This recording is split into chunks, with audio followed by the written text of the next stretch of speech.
couple more minutes with Charles Huff, head coach of Southern Miss. All right, let's talk about the two gentlemen that you have. Second year in a row that the player of the year is returning. Maybe the newcomer of the year is returning, and he is the preseason player of the year. Last year was Jordan McLeod. Didn't quite have the year in his returning year. Now you have Braylon Braxton. How can the kid who won the conference championship, what does he need to do to take his game to the next level? Where does he need to improve his football game? Yeah, I think it's consistency in the details. Obviously the prognosticators and people that select polls and all that, that's great for the fans.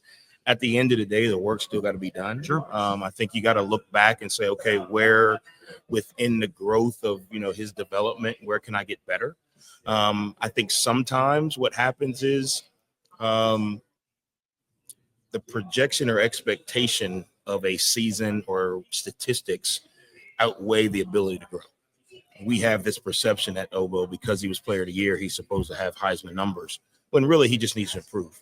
Sure. And that's the thing, and I get it. And, fans get excited, and I don't know the numbers from the other guys or whatever it is, but the expectation being so high, he just needs to improve every day. By the way, his head was in his phone. Now all of a sudden he's listening. Yeah. Well, and I think he understands that. And you're never going to, as a quarterback, you're never going to meet the expectation, right? I mean, whatever you do, Tom Brady's the greatest quarterback of all time. He'd be the first to tell you that. And they're going to talk about the 2 or 3, Super Bowls he didn't win. Right. But that's the reality of it.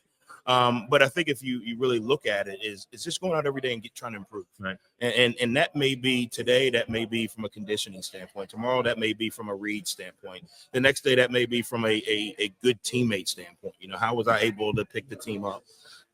A week from now, that may be on third down. As the season goes on, I think we evolved a little bit last year. We joked in our office, we became the air run instead of the air raid.